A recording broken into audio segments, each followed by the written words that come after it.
स्वागत है आपका छत्तीसगढ़ कौशल्या भूमि में। मैं हूं आपके साथ जूही सिंह। खबर की शुरुआत करते हैं। रायपुर से बड़ी खबर सामने आ रही है। महिलाओं को साधने के लिए बीजेपी की तैयारी। बीजेपी चलाएगी लखपति दीदी योजना।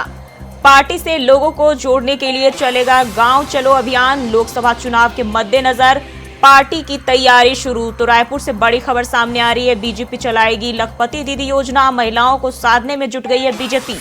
अब लोकसभा चुनाव की तैयारी भी शुरू कर दी है और इस बार जो है महिलाओं पर बीजेपी का खासा ध्यान है, जिसके लिए लखपति दीदी योजना बीजेपी चलाएगी।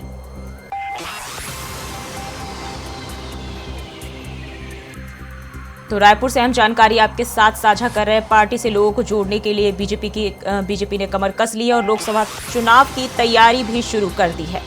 अब लोकसभा चुनाव के मद्देनजर बीजेपी ने महिलाओं को साधने की कोशिश की है, जिसके लिए लखपति दीदी योजना चलाएगी।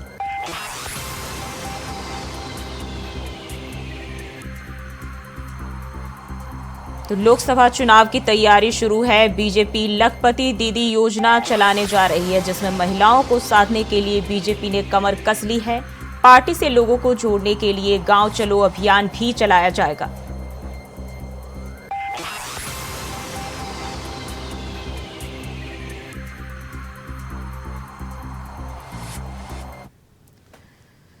तो महिलाओं को साधने के लिए बीजेपी अब पूरी तरह से तैयार है। लखपति दीदी योजना चलाने जा रही है। साथ ही लोकसभा चुनाव की तैयारी में पूरी तरह से बीजेपी जुट गई है और इसको लेकर तमाम तरह के तैयारियां भी शुरू कर रही है।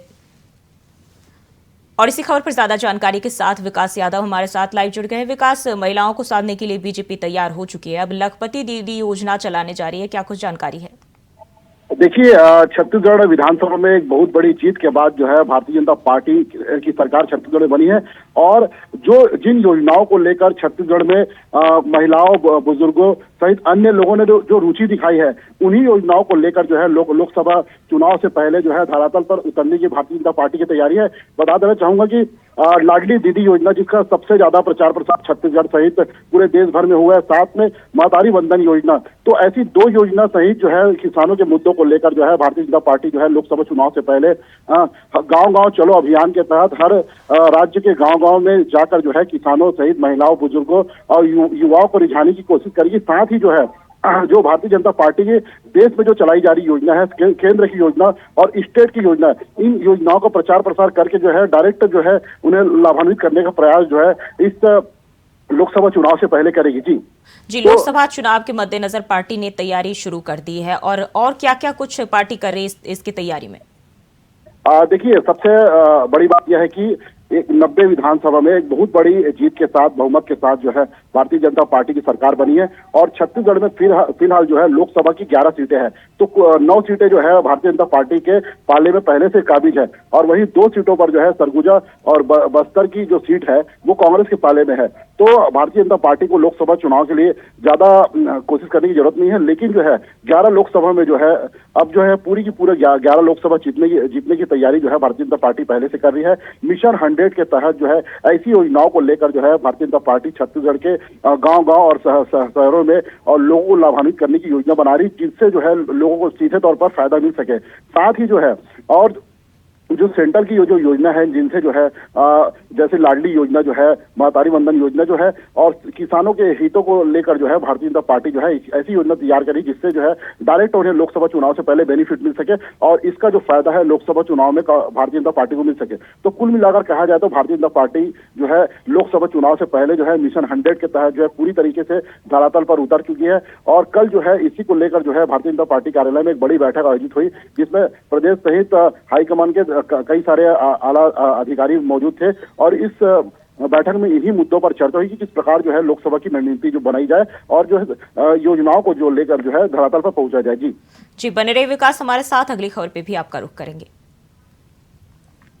और राहुल गांधी की भारत न्याय यात्रा से जुड़ी खबर। छत्तीसगढ़ की 5 लोकसभा सीटों से होकर गुजरेगी यात्रा। रायगढ़ में प्रवेश कर सरगुजा से होते हुए पहुंचेगी यूपी। ओडिशा से होते हुए छत्तीसगढ़ में प्रवेश करेगी यह यात्रा। तो राहुल गांधी की भारत न्याय यात्रा को लेकर छत्तीसगढ़ की 5 लोकसभा सीटों से यह यात्रा गुजरेगी। तो हम जानकारी आपके साथ साझा कर रहे हैं। रायगढ़ से प्रवेश करते हुए सरगुजा होते हुए उत्तर प्रदेश में यह यात्रा पहुंचेगी।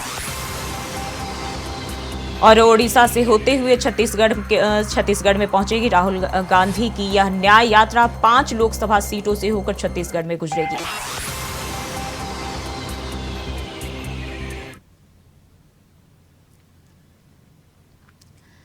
तो हम जानकारी आपके साथ साझा कर रहे हैं। 5 लोकसभा सीटों से राहुल गांधी की यह भारत न्याय यात्रा गुजरेगी और सरगुजा को टच करते हुए फिर इसके बाद उत्तर प्रदेश में पहुंचेगी।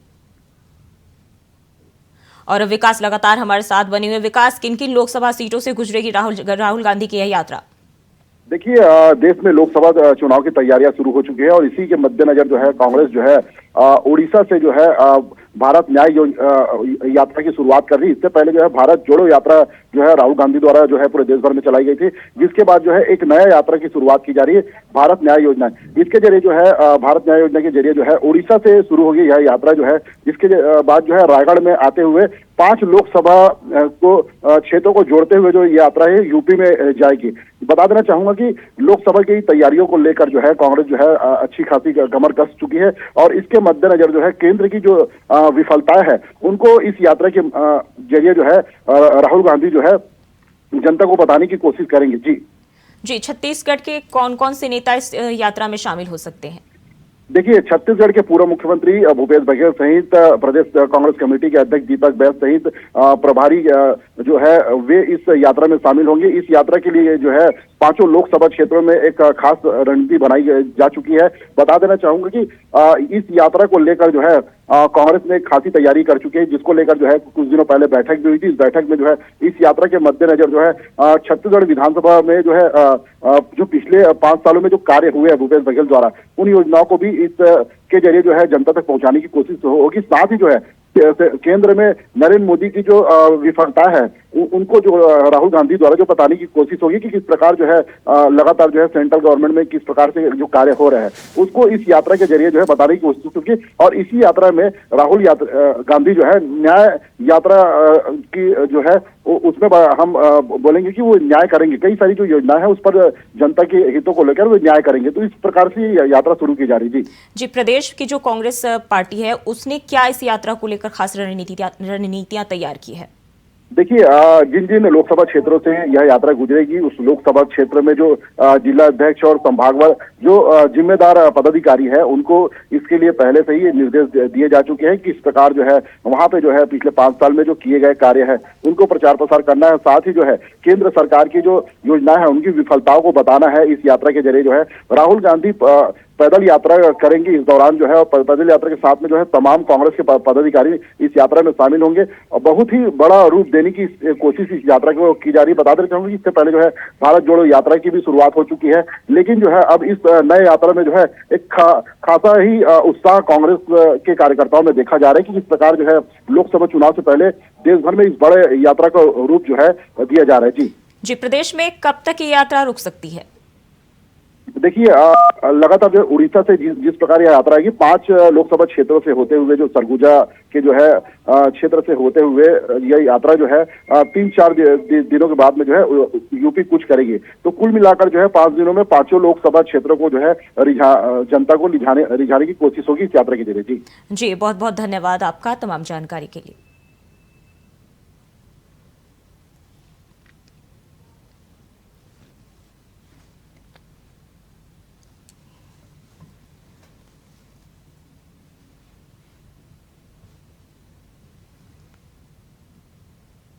और कोरोना से जुड़ी बड़ी खबर सामने आ रही है। फिर जानलेवा हुआ कोरोना। छत्तीसगढ़ में एक की हुई मौत। दुर्ग के 81 वर्षीय बुजुर्ग ने तोड़ा दम। 24 घंटों में 12 नए मरीजों की पहचान की गई है। कोरोना के कुल मरीजों की संख्या बढ़कर 31 हो गई है। दुर्ग में सबसे ज्यादा 11, वहीं रायपुर में 7 मरीज सक्रिय हैं। तो एक बार फिर से कोरोना अपने पैर पसारता हुआ नजर आ रहा है और एक बार फिर से लोगों पर कहर बनकर टूटता हुआ दिखाई दे रहा है, जिससे छत्तीसगढ़ में एक मौत की भी खबर सामने आ रही है। 24 घंटों में 12 नए मरीजों की पहचान की गई है।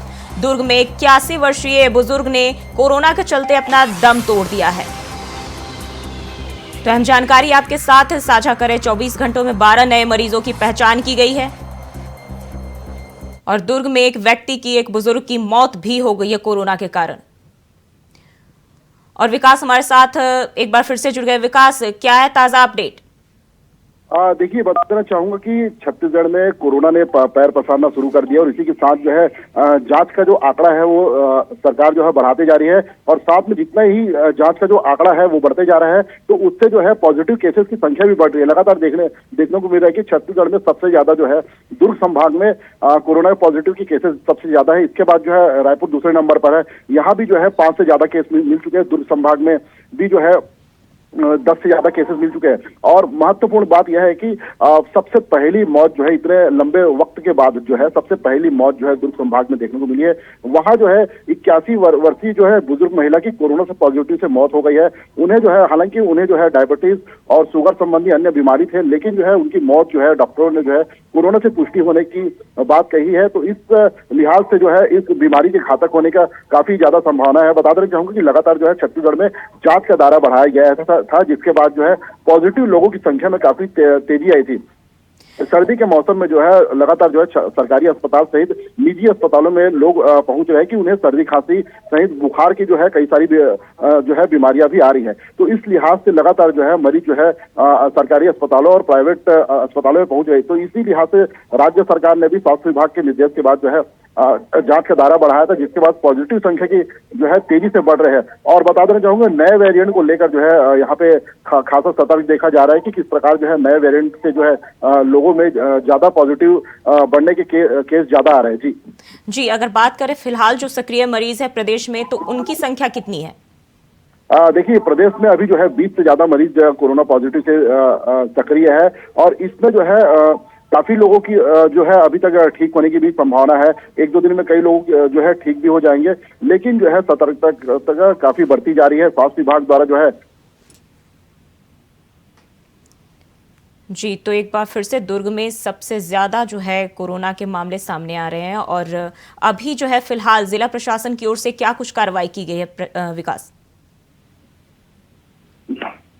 देखिए, जिला प्रशासन द्वारा जो है हर संभाग स्तर पे जो है एक कमेटी बनाई गई है। जो कमेटी जो है लगातार हर जगह जा जाकर जांच कर रही है और जांच के दौरान जो है ऐसे लोगों को चिन्हांकित किया जा रहा है जिन्हें जो सर्दी खांसी सहित अन्य बीमारियां हैं। साथ ही उन्हें जो है एक रैपिड टेस्ट जरिए जो है तुरंत जांच किया जा रहा है जिसके बाद जो है उनकी जांच रिपोर्ट जो है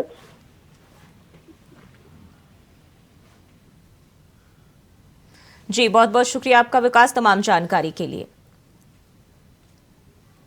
तो कोरोना ने एक बार फिर से प्रदेश में अपने पैर पसारने शुरू कर दिया और छत्तीसगढ़ में एक की मौत भी हो गई है।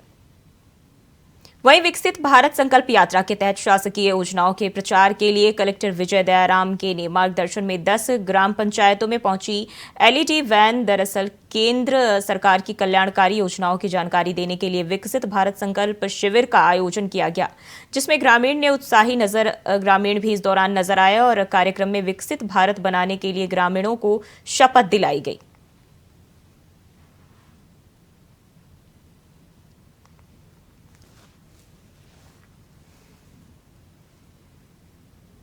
और रायपुर से बड़ी खबर सामने आ रही है। दंतेश्वरी कॉरिडोर निर्माण में गड़बड़ी का मामला, ईएनसी अरविंद राही ने शुरू की मामले की जांच। एनजीटी में करेंगे शिकायत। कॉरिडोर से जुड़े सभी दस्तावेज अपने हाथ में लिए। टेंडर में वित्तीय अनियमितता, काम के गुणवत्ता की भी होगी जांच। तो दंतेश्वरी कॉरिडोर निर्माण का मामला है। ईएनसी अरविंद राही ने अब इस मामले की जांच जो है अपने हाथों में ले ली है और अब वो अपने तरीके से इसकी जांच करेंगे। एनजीटी में इसकी शिकायत करेंगे। अनियमितता, काम के गुणवत्ता की भी जांच होगी। तो अहम जानकारी आपके साथ साझा कर रहे हैं। कॉरिडोर से जुड़े सभी दस्तावेज उन्होंने अपने हाथ में ले लिए हैं और अब इसकी नए सिरे से जो है जांच पड़ताल की जाएगी। टेंडर में वित्तीय अनियमितता, काम के गुणवत्ता की भी जांच होगी।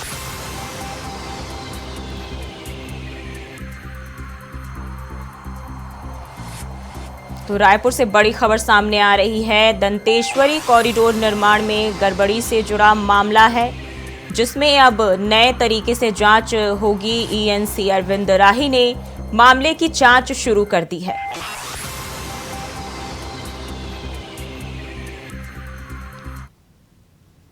और रायपुर से अहम जानकारी सामने आ रही है। नई सरकार ने लिया बड़ा फैसला, सभी कलेक्टरों से मांगी गई रिपोर्ट। राजीव युवा मितान क्लब ने कहां पैसे खर्च किए। कांग्रेस सरकार ने सभी क्लबों को दिए थे 132 करोड़ रुपए। क्लबों के जरिए पारंपरिक खेलों का कराया गया था आयोजन। तो नई सरकार ने बड़ा फैसला लिया है। रायपुर से बड़ी खबर सामने आ रही है। सभी कलेक्टरों से रिपोर्ट मांगी गई है। ये नई सरकार के आते ही इतना बड़ा फैसला लिया गया है। क्लबों के जरिए पारंपरिक खेलों का जो है आयोजन कराया गया था, जिसको लेकर रिपोर्ट मांगे गए हैं। कांग्रेस सरकार ने सभी क्लबों को 132 करोड़ रुपए दिए थे, जिसको लेकर राजीव युवा मैदान क्लब ने पैसे कहां खर्च किए हैं, इसकी जानकारी ली जाएगी और रिपोर्ट इसको सौंपनी होगी। कांग्रेस सरकार ने सभी क्लबों को 132 करोड़ रुपए दिए थे, जिसके लिए जो है अब सभी कलेक्टरों से रिपोर्ट मांगी गई है।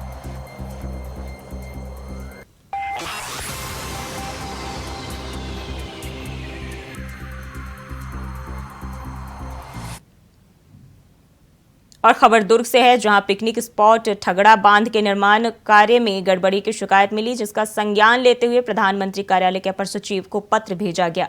इस विषय पर शिकायतकर्ता पूर्व एल्डरमैन डॉक्टर प्रतीक उमरे से जानकारी मांगी गई, जिस पर उन्होंने जवाब देते हुए बताया कि नगर निगम ने जनता की कमाई से 16 करोड़ 21 लाख रुपए खर्च कर सुंदरीकरण और दूसरे निर्माण कार्य कराए, जिस पर भारी कमीशन खोरी की गई। साथ ही दूसरी जगहों पर भी जनता से अवैध वसूली करने की शिकायतें मिली है।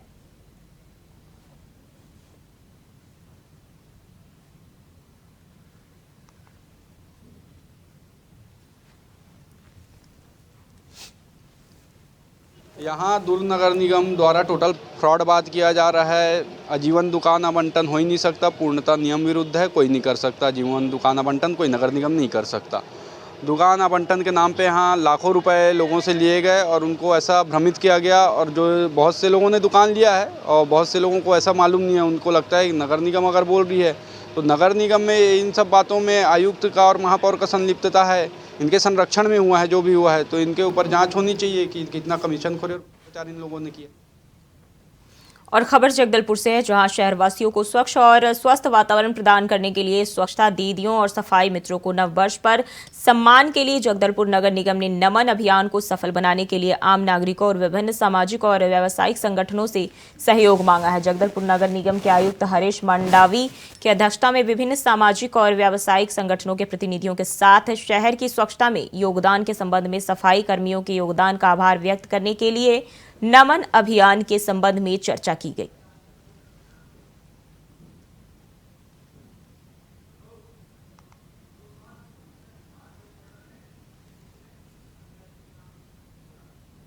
और खबर कांकेर से है, जहां पुलिस को बड़ी सफलता मिली है। आपको बता दें कि पुलिस को मिलिशिया सदस्य आरोपी को गिरफ्तार करने में सफलता मिली है। डीआरजी और बीएसएफ बल की संयुक्त टीम ने ड्यूटी के दौरान आरोपी को गिरफ्तार कर कार्रवाई की गई।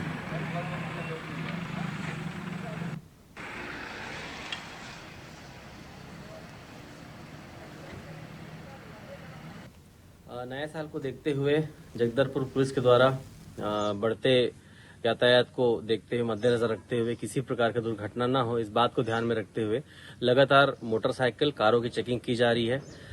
देर रात को भी ड्रंक एंड ड्राइव पर कार्रवाई की जा रही है। मोटरसाइकिल और जितने भी 2 व्हीलर्स 4 व्हीलर्स ड्राइवर्स हैं, उन सब का एल्कोमीटर के द्वारा चेक किया जा रहा है उनको। और यदि कोई भी चालक शराब सेवन करके गाड़ी चलाता हुआ पाया जाता है तो उस गाड़ी को सीज करके न्यायालय पेश किया जा रहा है।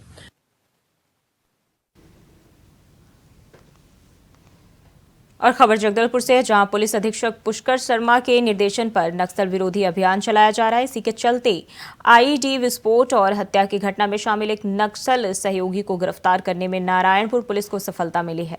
आरोपी के कब्जे से नक्सल बैनर और पर्चा बरामद हुआ है। आरोपी को गिरफ्तार कर न्यायिक रिमांड पर न्यायालय में पेश किया गया।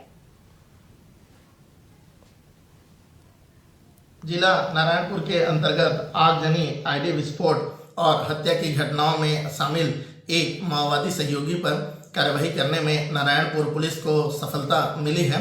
आज थाना सोनपुर क्षेत्र अंतर्गत एक संदिग्ध व्यक्ति को पकड़ा गया है, जिससे पूछताछ करने पर उसने अपना नाम गुड्डू सलाम उर्फ रैनू सलाम निवासी गाड़ावाही का होना बताया, जिससे पूछताछ करने पर उसने अपने आप को मार डिवीजन के अंतर्गत नक्सल सहयोगी के रूप में कार्य करना स्वीकार किया। एवं पूछताछ पर उसने बताया कि 16 मार्च 2023 को माओवादियों के साथ मिलकर मुरहापदर में मोबाइल टावर में आगजनी की घटना एवं कुंदला और सोनपुर के मध्य मुख्य मार्ग में पेड़ काटकर मार्ग अवरुद्ध करने की घटना में शामिल रहना स्वीकार किया गया। और बस्तर में फर्जी आईडी बनाकर लोगों को परेशान करने का खेल चल रहा है। आपको बता दें कि कलेक्टर विजय दयाराम के नाम से फेसबुक पर किसी ने फर्जी आईडी बनाई। इस आईडी से लोगों को रिक्वेस्ट भी भेजी जा रही है। इसकी जानकारी खुद कलेक्टर ने अपने रियल अकाउंट पर पोस्ट कर दी है। फिलहाल पुलिस इस मामले की जांच कर रही है। कलेक्टर ने जानकारी देते हुए अपील की है कि इस फर्जी आईडी से आने वाले रिक्वेस्ट को एक्सेप्ट ना करें।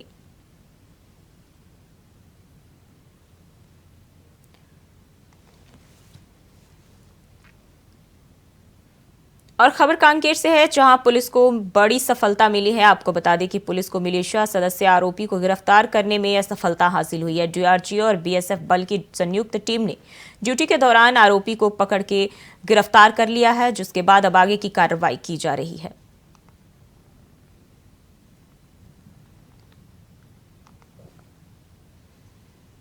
और सूरजपुर में वन परिक्षेत्र बिरहपुर में हाथियों का तांडव लगातार जारी है। महोर सोप गांव के 2 घरों में हाथियों के दल ने तोड़फोड़ की। खेत में लगे फसलों को भी हाथियों ने खा लिया।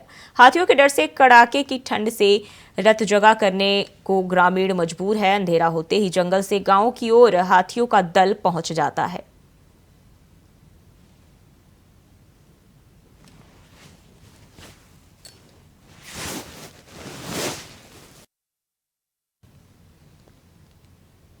और सूरजपुर के करौटी गांव में उस वक्त कोहराम मच गया जब सड़क किनारे खेल रहे 6 वर्षीय मासूम को एक अनियंत्रित ट्रक ने अपनी चपेट में ले लिया। बता दें कि इस दर्दनाक सड़क हादसे में मासूम की मौके पर ही मौत हो गई। वहीं सूचना के बाद पुलिस ने आरोपी ट्रक चालक को गिरफ्तार कर लिया है। तो ट्रक ने 6 साल की मासूम की जान ले ली है, जिसके बाद पुलिस ने कार्रवाई की और ड्राइवर को गिरफ्तार कर लिया। तो सूरजपुर से खबर सामने आ रही है, जहां ट्रक ने एक 6 साल के मासूम को रौंद डाला।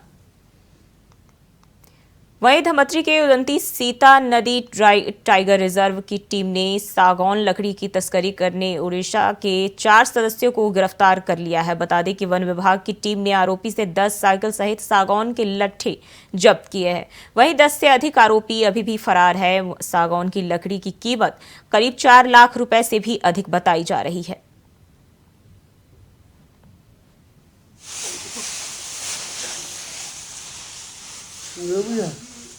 क्यों?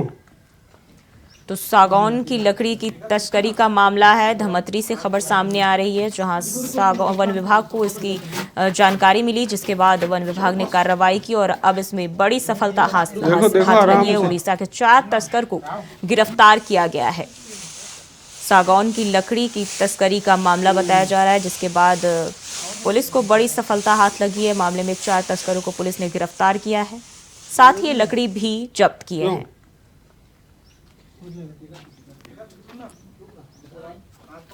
तो धमतरी में पुलिस ने बड़ी कार्रवाई की है। सागौन की लकड़ी की तस्करी में कार्रवाई करते हुए 4 आरोपियों को गिरफ्तार किया है, तस्करों को गिरफ्तार किया है, साथ ही लकड़ी भी बरामद किए हैं।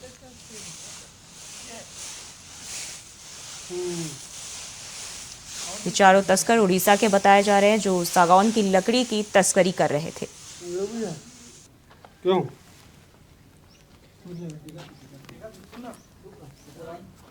तो लकड़ी तस्करी मामले में वन विभाग को बड़ी कामयाबी मिली है। उड़ीसा के 4 तस्करों को गिरफ्तार किया है। धमतरी से खबर सामने आ रही है। देखो देखो आराम से।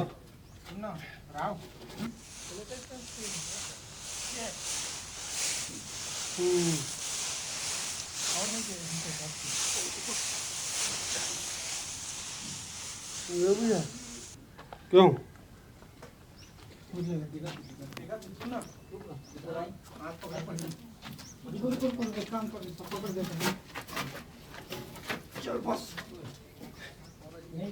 देखो देखो आराम से।